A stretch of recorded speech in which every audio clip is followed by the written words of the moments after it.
SK news Mulbagal digital ಸುದ್ದಿವಾಹಿನಿಗೆ ಸ್ವಾಗತ. ಬಹಳ ದಿನದಿಂದ ಶಾಸಕರು ನಾವೆಲ್ಲ ಪಂಚಾಯಿತಿಗಳ ಕಡೆ ಹೋಗಿ ಅಲ್ಲೇ ಜನರನ್ನ ನೇರವಾಗಿ ಭೇಟಿ ಮಾಡಿ ಅವರ ಅರ್ಜಿಗಳನ್ನ ಪಡೆದು ಅವರ ಸಮಸ್ಯೆಗಳನ್ನ ಬಗೆಹರಿಸಬೇಕು ಅಂತ ಬಹಳ ದಿನ ಹೇಳ್ತಾನೆ ಬಂದಿದ್ರು. ಸೊ ಆ ಒಂದು ಸಮಯ ನಮಗೆ ನಿನ್ನೆ ಮತ್ತೆ ಇವತ್ತು ಕೂಡಿ ಬಂದಿದೆ. ನಿನ್ನೆ 2 ಪಂಚಾಯಿತಿಗಳಲ್ಲಿ ಕೂಡ ನಾವು ಎಲ್ಲ ಅರ್ಜಿಗಳನ್ನ ಪಡೆದು ಸಂಬಂಧಪಟ್ಟ ಒಂದು ಇದಕ್ಕೆ ಇಲಾಖೆಗಳನ್ನ ಕ್ರೋಢೀಕೃತ ಮಾಡ್ಕೊಂಡಿದ್ದೀವಿ.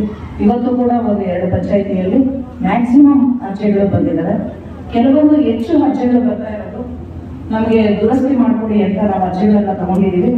ಆದ್ರೆ ನಾವು 1 to 5 ಆನ್ಲೈನ್ ಅಲ್ಲಿ ನಮ್ಮ ಒಂದು ಪ್ರೋಸೆಸ್ ಕಂದಾಯ ಇಲಾಖೆ ಏನಿದೆ ಅದನ್ನ ಪ್ರೋಸೆಸ್ ಮಾಡಿ ಅದನ್ನ ADLR ಲಾಗಿನ್ಗೆ ಕಳಿಸ್ಕೊಟ್ಟಿರ್ತೀವಿ. ಸೊ ಅವರು ಅದನ್ನ ಸ್ಪಾಟ್ ಹೋಗಿ ಕರ್ದ ಟಿಪ್ಪಣಿ ಈ ಎಲ್ಲ ಮೂಲ ದಾಖಲೆಗಳನ್ನ ಸಿದ್ಧಪಡಿಸಿ ನಕ್ಷೆ ಮಾಡಿ ಮತ್ತೆ DDLR ಅವರ ಕೌಂಟರ್ ಸೈನ್ ಕಳಿಸಿ ನೆಕ್ಸ್ಟ್ ಮತ್ತೆ ನಮಗೆ ತಹಶೀಲ್ದಾರ್ಗೆ ಕಳಿಸ್ಕೊಡ್ಬೇಕಾಗ್ತದೆ. ಸೊ ಆ ಕಾರ್ಯದಲ್ಲಿ ಸ್ವಲ್ಪ ವಿಳಂಬ ಆಗಿದೆ. ಮ್ಯಾಕ್ಸಿಮಮ್ ಕೋಲಾರ ಜಿಲ್ಲೆಯಲ್ಲಿ ಹೈಯೆಸ್ಟ್ 1 to 5 ಮಾಡಿರ್ತಕ್ಕಂಥದ್ದು ಮುಳಬಾಗಿಲು ತಾಲೂಕಲ್ಲಿ 2700 ಅನುಬಂಧಗಳನ್ನು ನಾವು ಕ್ರಿಯೇಟ್ ಮಾಡಿ ADLR ಲಾಗಿನ್ ಕಳಿಸಿರ್ತೀವಿ. ಸೊ ಅವರು ಅಳತೆ ಮಾಡ್ತಾ ಇದ್ದಾರೆ, ಅವರು ಕೂಡ ವೇಗವಾಗಿ ಮಾಡ್ತಾ ಇದ್ದಾರೆ. ಸುಮಾರು 1700 ಹೊಸ RTCಗಳನ್ನ ಕೊಟ್ಟಿದ್ದೀವಿ. ನ್ಯೂ ನಂಬರ್ಸ್ ಅಲ್ಲಿ ನಾವು RTCಗಳನ್ನ ಕೊಟ್ಟಿದ್ದೀವಿ. ಸೊ ನಾವು ಯಾಕೆ 2 ದಿನದಿಂದ ನಾವು ಎಷ್ಟು ಕೋಟಿ ಪ್ರಗತಿ ಆಗಿದೆ ಅನ್ನೋದನ್ನ ಹೇಳಿಲ್ಲ ಅಂತಂದ್ರೆ ಜಿಲ್ಲಾ ಮಟ್ಟದಲ್ಲಿ ಒಂದು ಕಾರ್ಯಕ್ರಮ ಮಾಡಬೇಕು ಅಂತ DC ಅವರು ಹೇಳಿದ್ದಾರೆ. ಸೊ ಹಾಗಾಗಿ ನಾವು ಅಲ್ಲಿ ಇದನ್ನೆಲ್ಲ ಪ್ರಸ್ತಾಪ ಮಾಡಬೇಕು ಅಂತ ಅನ್ಕೊಂಡಿದ್ವಿ. ಸೊ ತಾವೆಲ್ಲರೂ ಕೂಡ ಬೆಳಗ್ಗೆಯಿಂದ ಕೋಡಿ ಬಗ್ಗೆನೇ ಹೆಚ್ಚು ಅರ್ಜಿಗಳು ಬಂದಾಗ ನಾನು ಇದನ್ನ ಇಲ್ಲಿ ಪ್ರಸ್ತಾಪ ಮಾಡಬೇಕಾಗಿದೆ. ಅತಿ ಹೆಚ್ಚು ವೇಗದಲ್ಲೇನೆ ನಾವು ಎಲ್ಲ ಕೋಡಿ ಪ್ರಕ್ರಿಯೆಯನ್ನು ಮುಗಿಸ್ತಾ ಇದ್ದೀವಿ.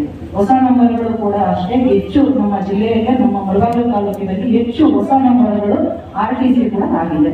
ಭೌತಿಕಾತೆಗಳು ಅಷ್ಟೇನೆ ನಾವು ಮನೆ ಬಾಗಿಲಿಗೆ ಹೋಗಿ ಭೌತಿಕಾತೆಗಳನ್ನು ಮಾಡ್ಕೊಂಡು ಬರ್ತಾ ಇದ್ದೀವಿ. ಕೆಲವೇ ಒಂದು ಅರ್ಜಿಗಳು ಭೌತಿಕಾತೆ ಬಗ್ಗೆ ಸ್ವೀಕಾರ ಆಗಿದ್ದಾವೆ. ಯಾವುದು ತಕರಾರಿರ್ತವೋ ಅಂತ ಅರ್ಜಿಗಳನ್ನ ಮಾತ್ರ ನಾವು ಪರಿಗಣಿಸಿಲ್ಲ ಅಷ್ಟೇ. ಅದು ಬಿಟ್ಟರೆ ಕ್ಲಿಯರ್ ಆಗಿರ್ತಕ್ಕಂಥ ಎಲ್ಲಾ ಖಾತೆಗಳನ್ನು ಕೂಡ ನಾವು ಮಾಡ್ಕೊಟ್ಟಿದ್ದೀವಿ. ನಮ್ಗೆ ಮೇನ್ ಬಂದಿರ್ತಕ್ಕಂಥದ್ದು ಸ್ಮಶಾನ ಒತ್ತುವರಿ ಬಿಡಿಸೋದ್ರ ಬಗ್ಗೆ. ಸೊ ಸರ್ವೇಯರ್ಗಳ ಕೊರತೆ ಇರೋದ್ರಿಂದ ಆ ಒಂದು ಪ್ರಗತಿ ನಿಧಾನವಾಗಿದೆ.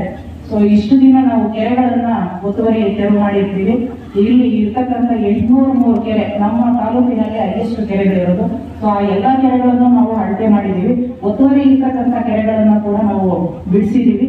ಕೆಲವೊಂದು ಕೆರೆಗಳನ್ನ ಮಾತ್ರ ಬಿಟ್ಟಿದ್ದೀವಿ, ಯಾಕಂದ್ರೆ ಆ ಕೆರೆಗಳಲ್ಲಿ ಮನೆಗಳನ್ನ ಕಟ್ಕೊಂಡಿದ್ದಾರೆ ಮತ್ತೆ ಕೆಲವೊಂದು ಸ್ಟ್ರಕ್ಚರ್ಸ್ ಇದಾವೆ. ಸೊ ಅವರು ಪರ್ಮಿಷನ್ ಕೇಳಿರೋದಕ್ಕೆ ಸ್ವಲ್ಪ ದಿನ ಅವಕಾಶ ಕೊಡಿ ಅಂತ ಕೇಳಿರೋದಕ್ಕೆ ಕೈಗೊಳಿಸತಕ್ಕಂಥ ಒಂದು ಅಭಿಯಾನವನ್ನೇ ಕೈಗೊಳ್ಳಬೇಕು ಅಂತ ನಾವು ಚರ್ಚೆ ಮಾಡಿದ್ದೀವಿ.